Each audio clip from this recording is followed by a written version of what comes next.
Good morning, everybody. It's very bright. Um, well, where I just came from, very bright.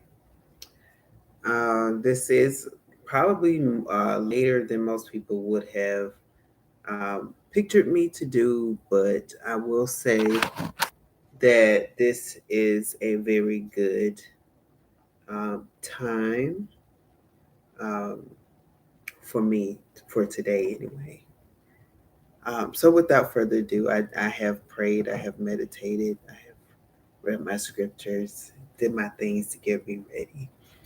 And as I was sitting, I said, okay, what do you want me to talk about? Because I know you want me to talk about something. Um, and then I heard, or I was given instructions on talking about knots, um, mainly to discuss things that keep us bound when we don't have to be bound, right? We have the power to overcome those things that bind us and the things that that we think we don't have power over. I'm trying not to get ahead of myself. That's why I keep pausing. So I'm just gonna go right in. Um, so one of the things that came to me were just things that people go through in their childhood where they feel where they felt like they couldn't do things. They felt smothered in a sense. People that were mentally or physically abused. Once they become an adult, they share those things. They share, um, or they don't share those things, but they have their as a result of those things. Let me put it that way. Um, the way that adult acts is within limitations. And within those limitations, we see that adults can't be their full selves. Their stunted growth, their mindsets, their emotional well being is off track. It's not as it should be. And mainly because of those things that had them bound as a child. And because and because the person don't see it right away or don't realize it, they don't realize that these things are holding them down literally or binding them up literally. And so one of the things that I heard was that it's time to start untying the knots. um, some people have been living with things, thoughts, for years, and it comes with forgiving. It comes with forgiving those people that hurt you. But not only that, it also comes to you realizing that you can't be in that state anymore because your purpose depends on it. You can't allow yourself to get into other situations based off of those things in the past that held you bound, because you will always limit yourself to those type of situations. You will always go towards those things that are easy for you, that because it's not only because it's easy, it's because it's more familiar to you. um and it is just like, that's a bad analogy, but I'm going to say it anyway. So what I was saying was, just like the flies, they go over dead and rotten stuff, right? It's because that's what they're used to, right? That's their habitat. And it's like, when you are in that state of mind, you gravitate to those things that are bad. You gravitate towards those things that are um, sour and expired. And they're not going to necessarily look like the smell or look like the distaste, right? What you see is something like, oh well, we've always done things this way, so let's do this. And it's like, no, you don't do that. And one of the things is that you have to realize that when you get to that era in your life where you awaken to what has hurt you and what has bound you, um, you get a chance to release it. Like, just like how we do the balloon release for someone who dies, we must do that balloon release for our freedom, because at that point in time, we're celebrating a victorious win. We're celebrating our liberation. We're celebrating not being bound to something that has held us bound for years, whether we knew it or not. And I think that's important because we oftentimes people don't celebrate their wins. They're just like, "Woo, I just I just had the biggest test and I just want to share my story." And you have your testimonies where you share your story, but then you also want to make sure that you celebrate your victorious win. And think about it, when the children of Israel was bound so many years by Pharaoh in Egypt, and when they finally were freed, they didn't just say, "Whoo, we just got out of that, Lord. We don't got to go. We don't have to make these temples and these pyramids anymore. We don't have to do this and that anymore." No, they literally celebrated leaving. And so we have to celebrate those things that we leave, that we untie ourselves from. And most of the times they don't look like, again, they're not going to look like a sour thing. It's going to look presentable. It's going to look like a basket full of roses, but even the roses have thorns, right? So it when people say, oh, why did you leave this place, or why did you stop doing this, and you say, because I'm going into a new direction. People want to speak on those things. They have an opinion, um, on those things, and when they put their opinion on those things, they make you feel bad, and then you go back to bondage. You go back to the things that you have been freed from. Um, you go back to doing what was normal to you, but you're being called to leave that era, to leave that space, to leave that, whatever that thing is, whatever that thing that is tying you down, you're being called to leave that at this time. And it's not only for you, because everything that everybody does is not just for them. It's for the cause of something else. And I say that, and I will continue to say that, because we're all linked to somebody else's destiny. And so the longer that you stay bound, the longer you're making this person wait. But another thing that I was getting, or that I was reminded of, and people can have their opinions on things, but we must address this. Like, people who grew up in ministries as children that were hurt. And I'm not talking about um, molestation. I'm not talking about that.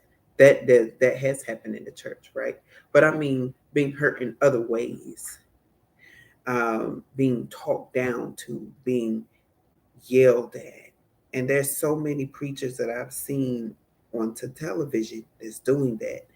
And you're somebody can say, "Oh well, I never abused my children in my home," but yet when you take them into an establishment like that, they're being abused verbally. And sometimes it can be emotional, right? Um, I'm looking for my cord because my phone is getting ready to die. But um, what I was hearing was that, there's a lot of things that people do in their adulthood that stem from their childhood experiences when it comes to the church.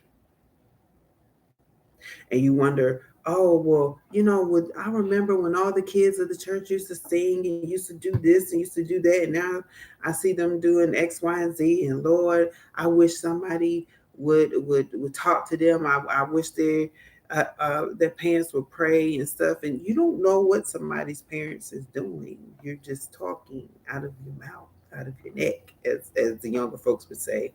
But the thing is that sometimes it's a hurt there that some people don't realize it's a hurt, and it is a knot that is tying them down mentally,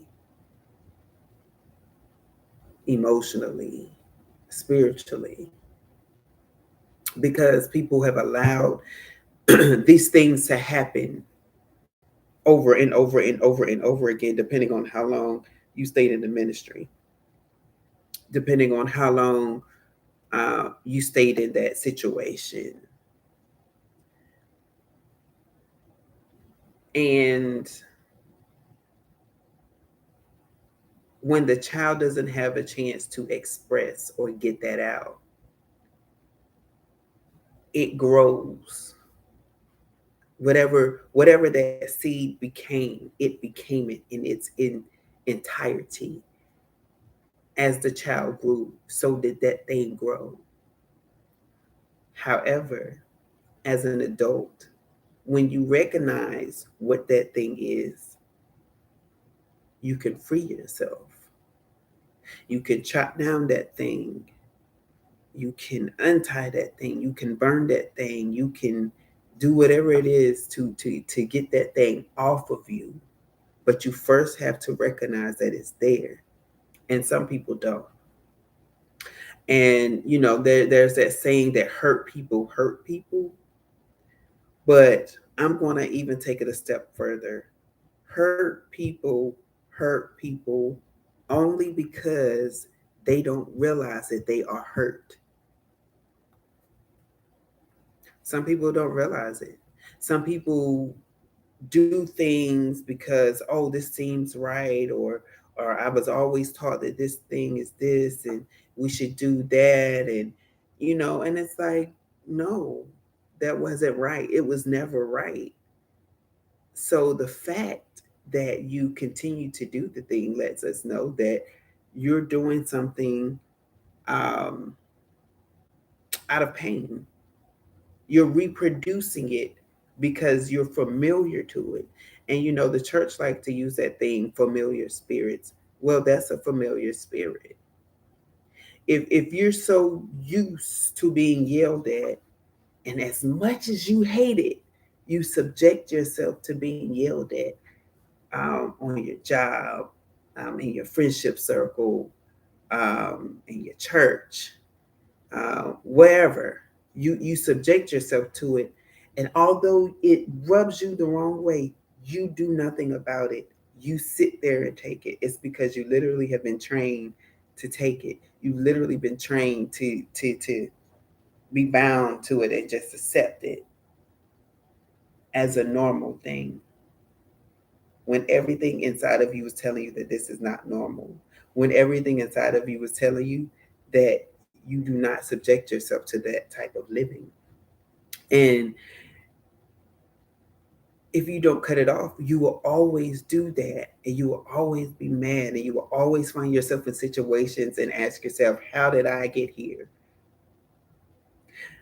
It was looking up, and now I'm finding out that I am back to where I started. New scene, same issue. It's because you brought that thing with you. And for some people, they They take their hurt,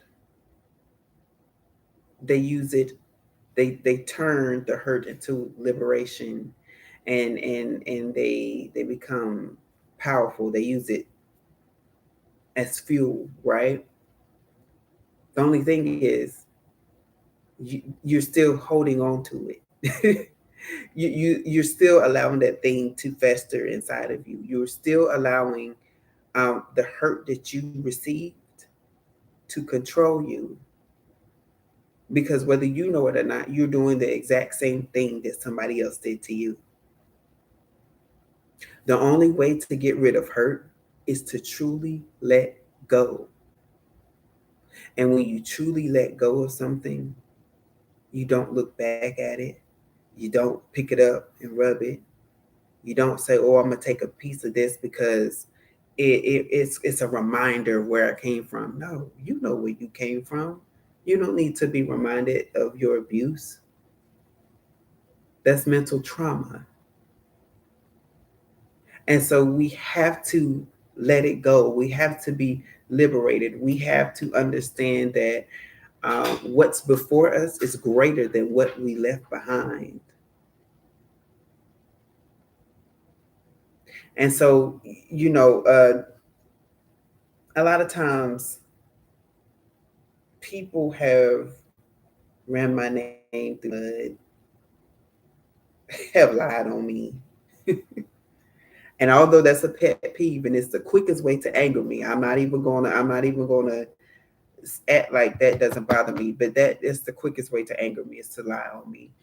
But you know, there I'm not everywhere, so I don't know how many lies been told on me. But I will say this. Ask yourself, does that make sense?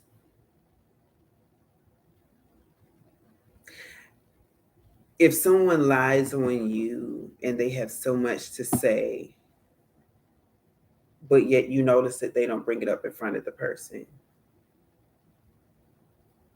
or the person is not there to really speak on their version of the truth,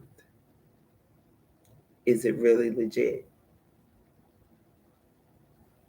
And I always say that because in every situation, and I've learned this from the past, from being lied on, um, that if ever there was a situation, I would get the story from the person who told me, but yet I'm gonna also go to that person and hear that side of the person story, because then you'll be able to see the truth in it all. And I'm talking about this as it relates to knots, because what ends up happening is if you don't hear the full story, right? You can tie somebody else down with your words, with your actions. And that's not right. That's not love. That's not peaceful situation. And if you've ever been the person to tie somebody else down, to tie them down to a knot, whether you knew it or not, it's time for you to apologize. It's time for you to um, it's time for you to make it right, right? Because what happens again is that it keeps repeating itself. And it's thank you. So it's I said thank you because the spirit reminded me of learned behavior, of what they do teaches psychology. And if you've ever taken psychology, you know that they always use the example of the dogs. Whatever you train a dog to do, that's what that dog is going to do until you retrain the dog, or until um, you do something different, right? That dog is going to continue to have that same pattern. If you for good behavior, for bad behavior, that dog is going to do what it has been trained to do. And so what you're doing is that you're training somebody else what to do.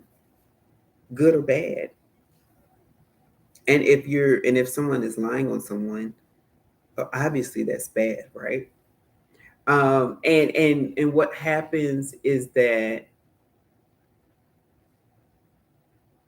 and I'm taking into account my childhood as I take this, you know, what happens is that when people are lied on, people are ostracized.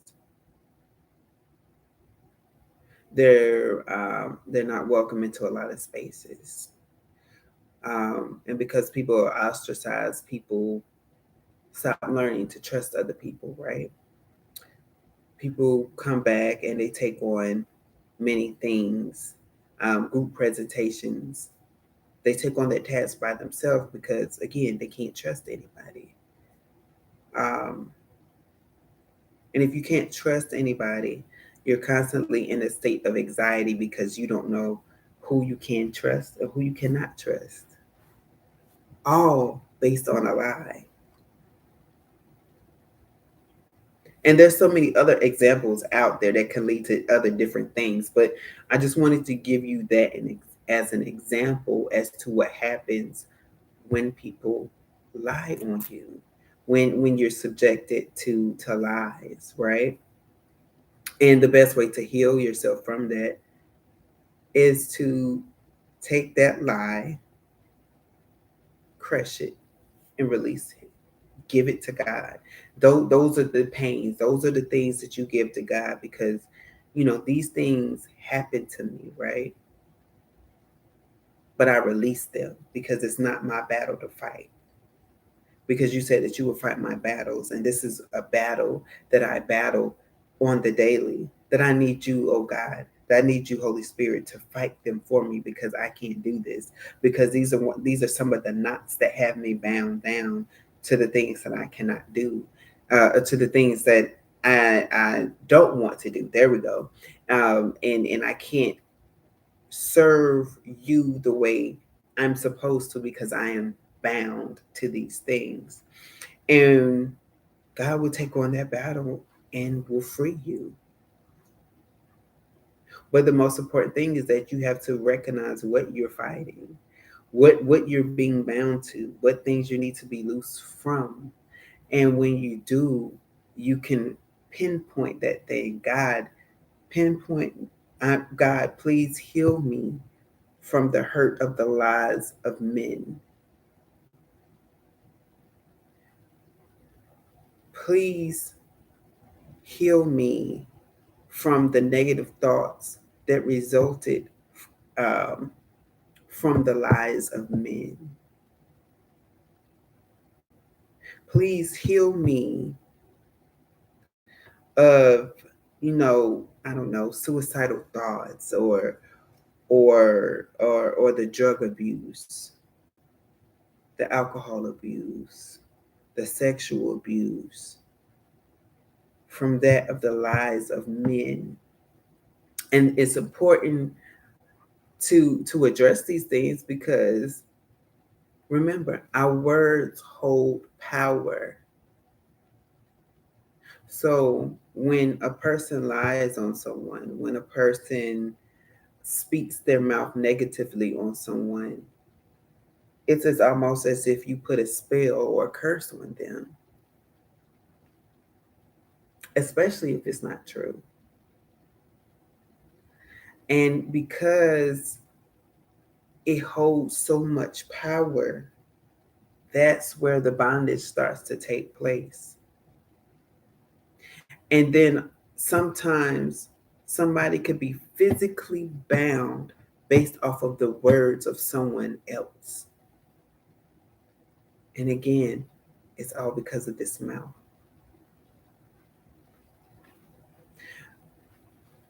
It's like when people say, stop saying, what's the it's a term that we always use.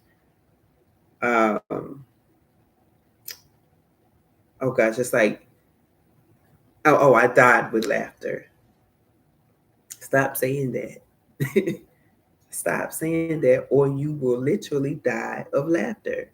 You will laugh yourself into a heart attack, or you will laugh yourself into an aneurysm and literally die because you keep professing those things. Laughing out loud is a good one because, if you laugh out loud, you just laughed out loud. But some of these other sayings, we have to learn and remember that our mouths hold weight. And so we have to stop saying that. I know this is a sidebar. So stop saying it because it will come true. You will literally speak those things over your life.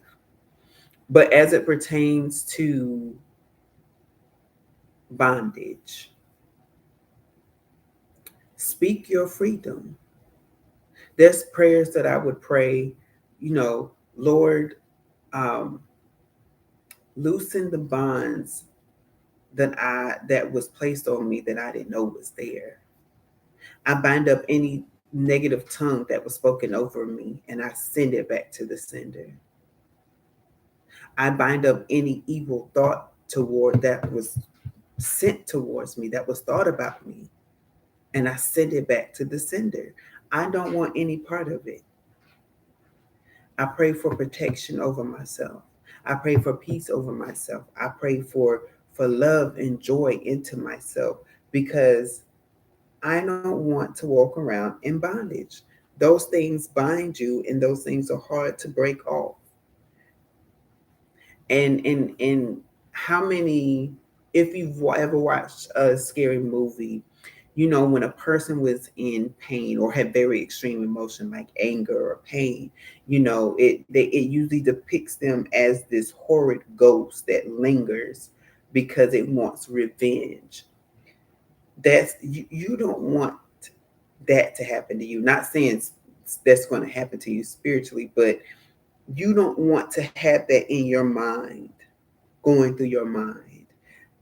You want to release that so that you can have peace. And when you have a mind of peace, you're able to think clearly. You're able to do things clearly. You're able to speak clearly. You're able to do your job clearly.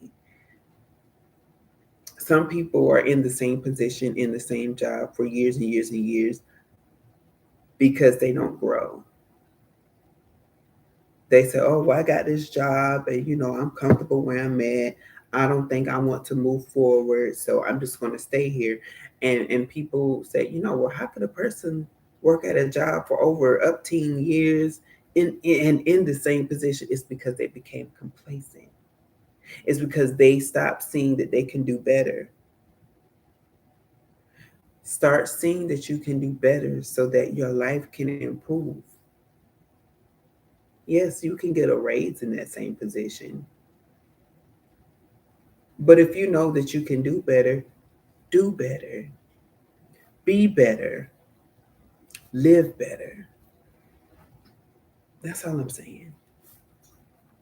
And I didn't want to be before you long, but I did want to talk about the bondage because it was literally, I just kept hearing things, and even to my story, just going back and thinking about what happened to me as a child, what types of things that I heard, and what type of things I have to reprogram my mind for. If you saw that as a child and you couldn't leave because as a child, like you went where your parents were at, right? But as an adult, you don't have to subject yourself to that. Anything that reminds you that's a trigger for you, handle it, let it go. But also understand that you don't have to stay in that situation. Just like the man at the pool of Bethesda, you take up your bed and you walk. Because baby, I don't have to be subjected to this pain, to this thing that's holding me down, to this bondage. I will get up and go elsewhere. And that's where I have been lately, in that mindset. I'm no longer subjecting myself uh, to unnecessary things, to foolishness, to things that if it's not helping me grow, then baby, let's go. Let's leave. Because that means that the time is up. And this kind of goes to my last message. Let the leaves fall where they fall. And if it's time to go, it's time to go. And you'll know when it's something that, if it's something truly that you need to work on, you know that.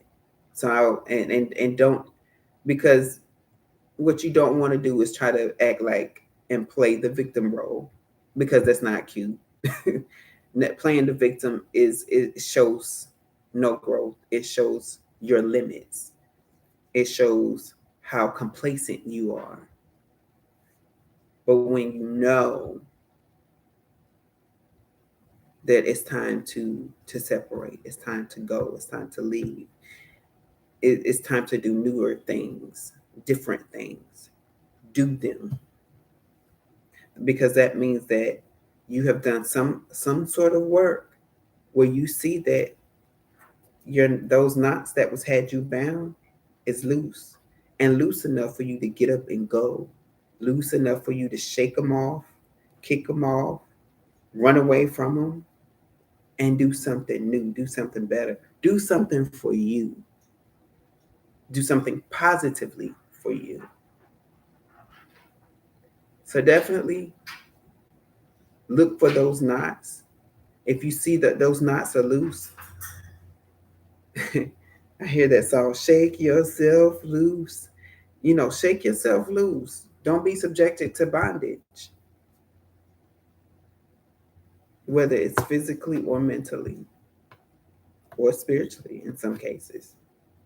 Understand what you're truly looking at, understand what you're really going through. And in that process, you can free yourself. So you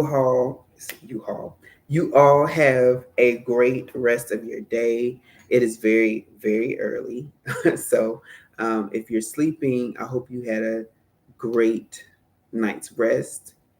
And whenever you see this video, I do hope that it blesses you. I do hope that it have you thinking about what is holding you, what is keeping you in bondage, and understanding what you need to let go so that you can stop being in bondage. All right. You all have a nice evening.